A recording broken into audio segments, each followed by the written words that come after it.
What if the loudest voice in the room is not always the one that wins? At the last global summit, the cameras chased the big powers and the famous faces. Reporters lined up for the leaders who shout the most on stage.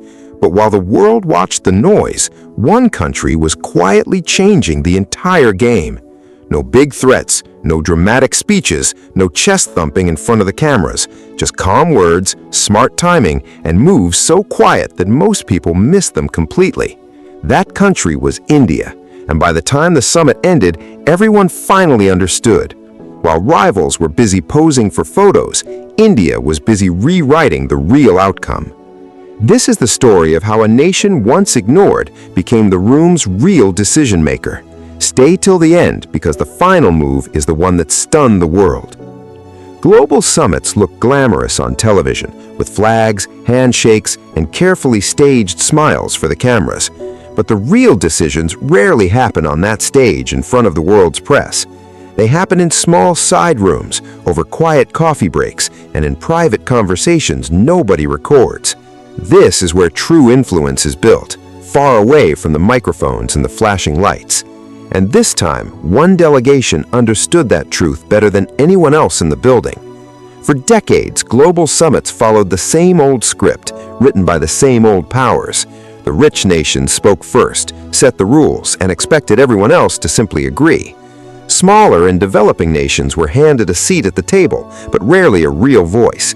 India used to be one of those quiet nations sitting in the back rows. But something changed, and it changed faster than most world leaders were ready for.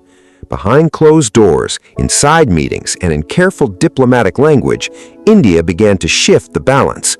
Nobody announced it with fireworks, and that was exactly the point of the plan. The world was so focused on watching for a big dramatic clash that it missed the quiet takeover happening in plain sight. Let us count down the 5 biggest moves that made this summit different from any before it. Each one may look small on its own, but together they tell a much bigger story. A story about patience winning where power alone had always failed before. A story about a nation that finally learned how to turn quiet confidence into real results. Number 5 is the moment India refused to pick a side in the room. Every summit like this quickly turns into a tug-of-war between 2 or 3 superpowers.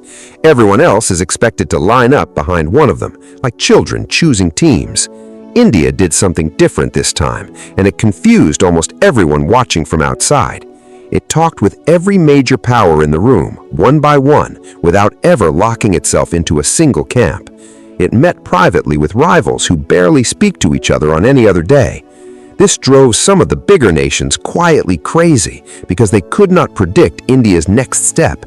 When you cannot predict a country, you cannot control it, and that terrified the old power brokers. By staying flexible, India kept every door open while other nations slammed their own doors shut. This single choice gave India more room to negotiate than almost anyone else at the summit.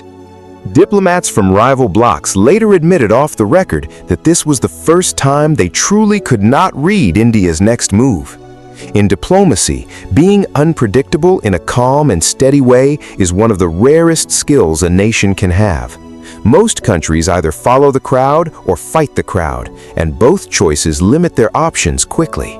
India chose a third path, listening carefully to everyone while committing fully to no one. This gave Indian negotiators something priceless, the trust of multiple sides at the very same time. But that was only the beginning of the quiet strategy unfolding behind the scenes. Number 4 is the story of the deal nobody expected India to walk away with. Trade discussions at summits like this usually favor the countries that already hold the most power. Smaller economies are expected to accept whatever terms the bigger players decide to offer them. India walked into these trade talks with detailed data, clear numbers, and a firm but polite tone. Instead of begging for a better deal, Indian officials simply presented facts that were hard to argue against. They showed exactly how much the country's growing market mattered to every other economy in that room. Suddenly, the same powers who once dictated terms were the ones trying to win India over. Negotiators from wealthier nations pushed back hard at first, expecting India to eventually soften its position. But Indian officials simply repeated the same calm facts again and again without ever raising their voice. Patience, it turned out, was a far stronger weapon than pressure in that particular room. By the final round of talks, it was the other side that started offering new concessions first. The final agreement gave India far more favorable terms than anyone had predicted before the summit began. Analysts later admitted they completely underestimated how much leverage India actually carried into that room. For years, trade experts had measured a country's power only by the size of its military or its old wealth. They forgot to measure the size of a market that keeps growing every single year. India's huge population is not just people, it is buyers, workers, and builders that no company can afford to ignore. Every foreign minister in that room understood one simple truth by the end of the session. Turning away from India's market would cost their own countries far more than any short-term political win. That single realization quietly flipped the balance of power at the negotiating table. What happened next shocked even the diplomats who thought they understood how these summits usually work. Number 3 takes us into the quiet battle over technology and digital rules for the future. Every major power at the summit wanted global technology rules written in their own favor. Whoever controls these rules controls the future of data, artificial intelligence, and digital trade for billions of people. India arrived with something most countries did not expect, a working model already used by more than 1 billion people. Its digital payment systems and public technology platforms were already running at massive scale back home. Other nations came with plans and promises, while India came with real proof that already worked. When you can show something working instead of just talking about it, the entire conversation changes completely. Delegates from smaller nations began quietly approaching Indian officials for advice long after the main sessions ended. India was no longer just attending the technology discussion. It was slowly becoming the model other nations wanted to copy. This shift did not happen with headlines. It happened in quiet side rooms and late-night conversations. Officials from smaller nations pulled aside Indian engineers and asked simple, honest questions. How did you build this so fast? And how did you make it work for so many people at once? There is a certain kind of respect that no speech can buy, the respect earned by proof of real results. While bigger powers were still drawing plans on paper, India had already built the actual bridge. This gave India a new kind of soft power, one built on usefulness instead of pressure. The real story goes deeper because technology was only one piece of a much bigger puzzle. Number 2 is the moment India became the voice for nations that usually go unheard.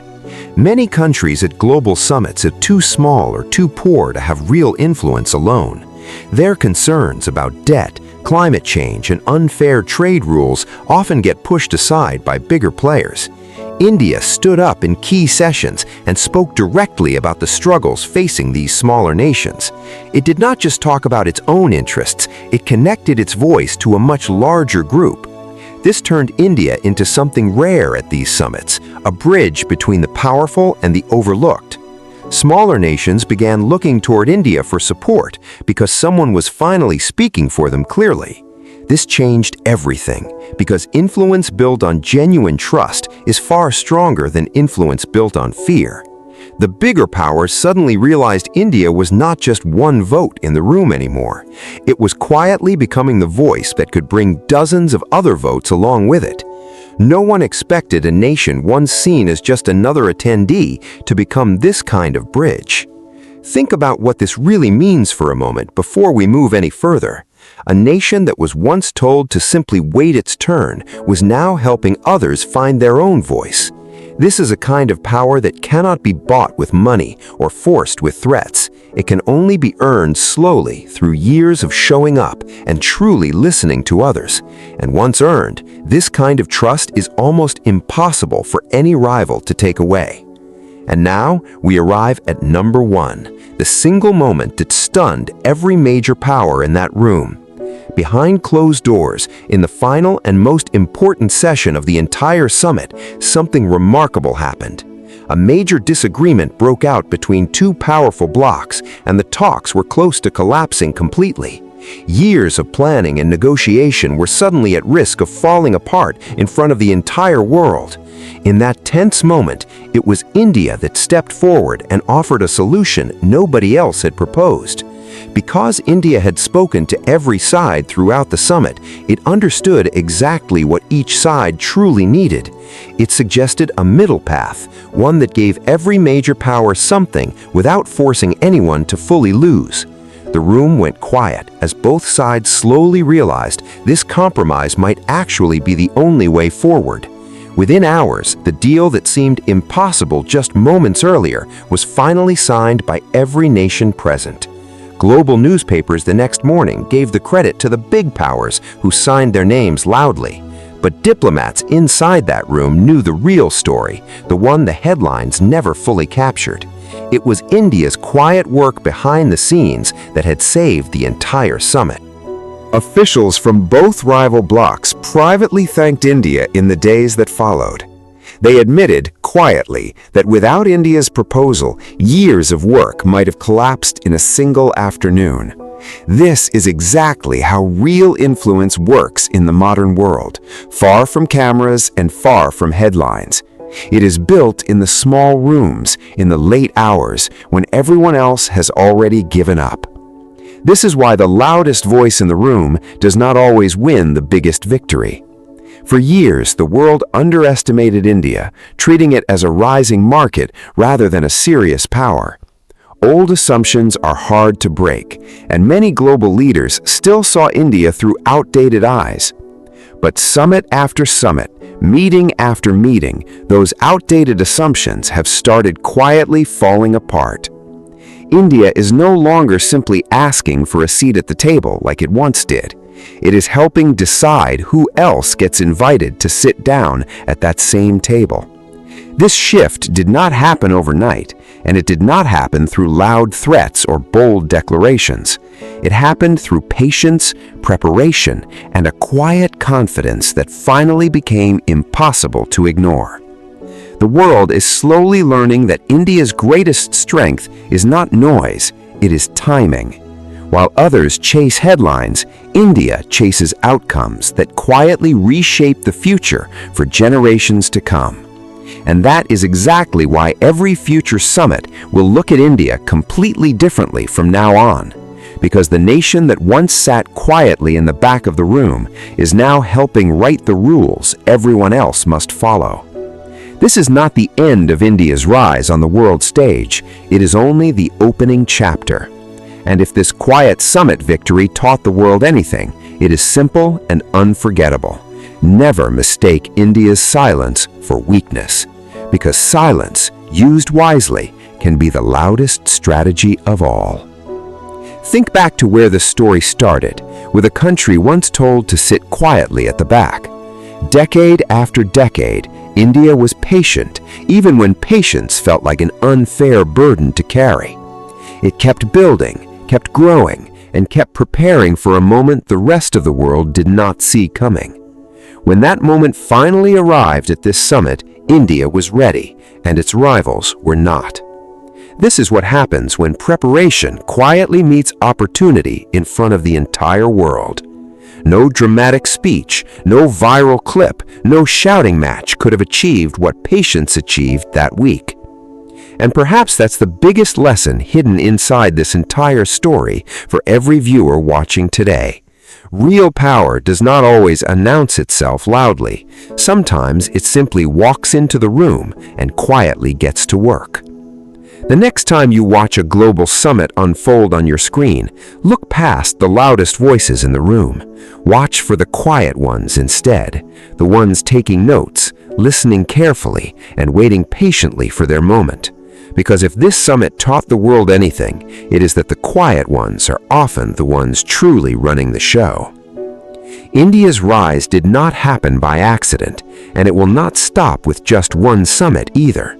This was simply one chapter in a much longer story of a nation finally stepping into its rightful place. And the world, whether it is fully ready or not, will have to keep watching very closely. The world stopped underestimating India the moment it realized the quiet ones were winning the whole time.